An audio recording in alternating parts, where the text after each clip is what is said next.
ఆంధ్రప్రదేశ్లో ఎన్నికల పోలింగ్ తర్వాత జరిగిన హింసకు కారణం ఈసీ నిర్ణయాలైనా అబ్జర్వర్ దీపక్ మిశ్రా సస్పెండ్ అయిన సీనియర్ పోలీస్ అధికారి టీడీపీకి ఎందుకు మద్దతుగా నిలిచారు? వైఎస్ఆర్సీపీకి ప్రజలు అండగా ఉండడాన్ని పచ్చ పార్టీలు మీడియా తట్టుకోలేకపోయాయా? ఈసీ తీరు, కూటమి కుట్రలు, పచ్చ మీడియా తప్పుడు కథనాలపై సీనియర్ జర్నలిస్ట్ కేఎస్ఆర్ విశ్లేషణాత్మక కథనం ఇప్పుడు చూద్దాం. ఏపీలో ఎన్నికల పోలింగ్ పూర్తయిన తర్వాత జరిగిన హింసపై కేంద్ర ఎన్నికల సంఘం స్పందించిన తీరు చూస్తే చేతులు కాలేక ఆకులు పట్టుకున్నట్లుగా ఉంది. ఢిల్లీలో కూర్చున్న ఈసీ పెద్దలు తమ ఇష్టానుసారం తీసుకున్న నిర్ణయాల ఫలితమే 2-3 రోజుల పాటు జరిగిన హింస అన్న వాదన బలంగా వినిపిస్తోంది. ఎన్నికల ప్రవర్తన నియమావళి అమల్లోకి వచ్చిన తర్వాత పోలీసు పరిపాలనా వ్యవస్థలను తన చేతిలోకి తీసుకున్న ఎన్నికల సంఘం వారు స్వతంత్రంగా కాకుండా టీడీపీ, బీజేపీ, జనసేన కూటమి నేతలు కోరిన రీతిలో పక్షపాతంగా వ్యవహరించారు. కూటమి కోరిన అధికారులను కోరిన చోటే అపాయింట్ చేశారు. వారు కూటమికి విధేయతతో వ్యవహరించి అభాసుపాలయ్యారు. అంతిమంగా పోలీస్ అధికారులు, కలెక్టర్లు సస్పెన్షన్లు, బదిలీలకు గురి కావాల్సి వచ్చింది. దీపక్ మిశ్రా అనే రిటైర్డ్ అధికారిని అబ్జర్వర్గా నియమిస్తే ఆయన టీడీపీకి సంబంధించిన వారిచ్చిన విందులో పాల్గొన్నారట. ఆ విషయాన్ని వైసీపీ నేతలు బహిరంగంగానే చెప్పారు. ఇది ఎన్నికల సంఘానికి ఎంత సిగ్గుచేటైన విషయం. దీపక్ మిశ్రా ఎక్కడా గొడవలు జరగకుండా చూడాల్సింది పోయి తెలుగుదేశంకి అనుకూలంగా పనిచేయాలని పోలీసులపై ఒత్తిడి చేశారట. అలాగే సస్పెండ్ అయిన ఒక పోలీస్ అధికారి టీడీపీ ఆఫీసులో కూర్చుని ఆయా నియోజకవర్గాల్లో పోలీసులను ప్రభావితం చేయడానికి కృషి చేశారట. ఇవన్నీ వింటుంటే పెత్తందారులుగా ముద్రపడ్డ చంద్రబాబు నాయుడు, దగ్గుబాటి పురంధరేశ్వరి, పవన్ కళ్యాణ్లు ఎన్నికల్లో గెలుపు కోసం ఎన్ని కుట్రలు చేయడానికైనా వెనుకాడలేదని అర్థమవుతుంది. తాడిపత్రిలో పోలీసులే ఎమ్మెల్యే పెద్దారెడ్డి ఇంట్లో విధ్వంసం సృష్టించడం, అది కనిపించకుండా ఉండాలని సీసీ కెమెరాలు పగలగొట్టడం వంటి సన్నివేశాలు చూసిన తర్వాత పోలీసు వ్యవస్థపై ప్రజల్లో ఎలా నమ్మకం కలుగుతుంది? మంత్రులు, వైసీపీ ఎమ్మెల్యేలు ఫోన్ చేస్తేనే కనీసం సమాధానం ఇవ్వని పోలీసు అధికారులను విశ్వసించడం ఎలా? దీని ఫలితంగానే పల్నాడు ప్రాంతంలో బలహీన వర్గాల వారి ఇళ్లపై దాడులు, అనేక మంది గుడుల్లో ఇతరత్రా తలదాచుకోవాల్సి వచ్చింది. గత 5 ఏళ్లుగా రాష్ట్రంలో ఎక్కడ ఏ చిన్న ఘటన జరిగినా దాన్ని భూతద్దంలో చూపుతూ వైసీపీ ప్రభుత్వాన్ని బదనాం చేయడానికి ఎల్లో మీడియా యత్నించింది. ముఖ్యమంత్రి జగన్ అమలు చేస్తున్న సంక్షేమ పథకాలు జనంలోకి వెళ్లడంతో వాటికి పోటీగా ఏం చెప్పినా తమకు మద్దతు లభించదని భావించిన చంద్రబాబు, పవన్ కళ్యాణ్ రాష్ట్రంలో శాంతి భద్రతల సమస్యకు ఏదో ప్రమాదం వాటిల్లిందన్నట్లుగా ప్రచారానికి ప్రాధాన్యత ఇచ్చారు. రాష్ట్రంలో సైకో పాలన సాగుతోందంటూ పిచ్చి పిచ్చి ఆరోపణలు చేసి ప్రజలను తప్పుదారి పట్టించాలని యత్నించారు. పవన్ కళ్యాణ్ అయితే ఏకంగా 30,000 మంది మహిళలు అక్రమ రవాణా అయ్యారని, వాలంటీర్లే దానికి బాధ్యులంటూ నీచమైన ఆరోపణలు కూడా చేశారు.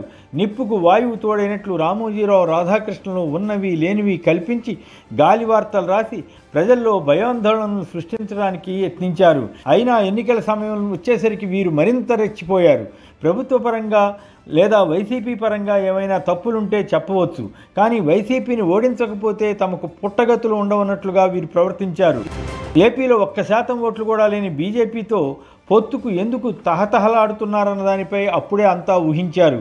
కేవలం కేంద్ర ప్రభుత్వం అండతో జగన్ ప్రభుత్వాన్ని ఇబ్బంది పెట్టడానికి, ఎన్నికల సమయంలో అధికార యంత్రాంగాన్ని భయపెట్టి తమ దారిలో తెచ్చుకోవడానికి వీరు పన్నాగం పన్నారు. అందుకు తగ్గట్లుగానే బీజేపీ ఏపీ శాఖ అధ్యక్షురాలు దగ్గుబాటి పురంధరేశ్వరికి ఈ పని పురమాయించారు. ఎన్నికల షెడ్యూల్ విడుదల కాగానే కోడ్ అమల్లోకి వస్తుంది కనుక సహజంగానే ఈసీకి విశేష అధికారాలుంటాయి. దాన్ని తమకు అడ్వాంటేజ్గా మార్చుకున్నారు. ఎన్నికల సంఘం అధికారులపై ఒత్తిడి తెచ్చి తమకు కావలసిన అధికారులను నియమించుకునే ప్రక్రియ చేపట్టారు.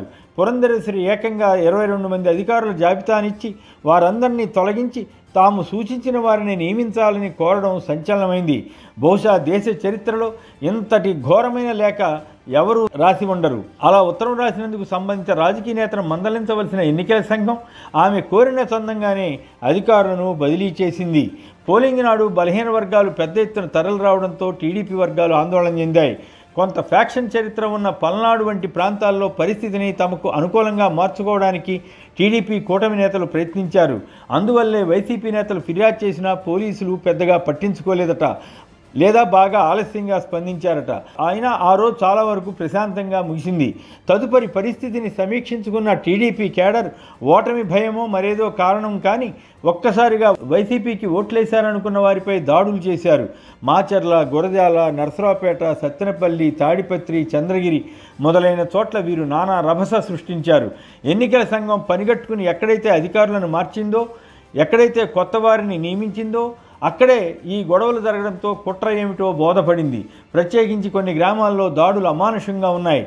ఆ గ్రామాల్లో మహిళలు, పిల్లలు బిక్కుబిక్కుమంటూ గడుపుతున్న సన్నివేశాలు కనిపించాయి. కొత్తగా వచ్చిన అధికారులకు అన్ని విషయాలపై అవగాహన తక్కువగా ఉంటుంది. దానికి తోడు తెలుగుదేశంకి అనుకూలంగా వ్యవహరించడానికి సిద్ధమై వచ్చినందున ఆయా ఘటనలపై సరిగా స్పందించలేదు. అందువల్లే పల్నాడు ప్రాంతంలో గొడవలు జరుగుతున్న పోలీసులు పట్టించుకోలేదు.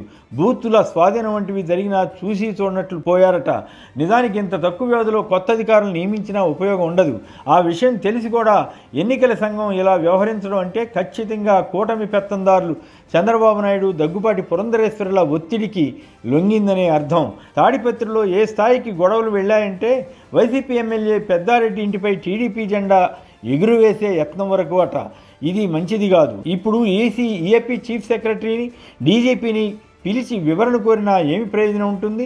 చేసిందంతా చేసి తమపై వస్తున్న విమర్శలను కప్పిపుచ్చుకోవడానికి ఎన్నికల కమిషన్ ఇలా వ్యవహరిస్తోందన్న అనుమానం వస్తోంది. ఏది ఏమైనా స్వతంత్రంగా ఉండవలసిన ఎన్నికల సంఘం కొన్ని రాజకీయ పార్టీల ఒత్తిడికి తలొగ్గడం, శాంతి భద్రతలకు వారి చర్యలే విఘాతం కలిగించడం వంటివి ఏమాత్రం సమర్థనీయం కాదు. దీనివల్ల ఎన్నికల కమిషన్ విశ్వసనీయతపై మచ్చపడిందని చెప్పక తప్పదు.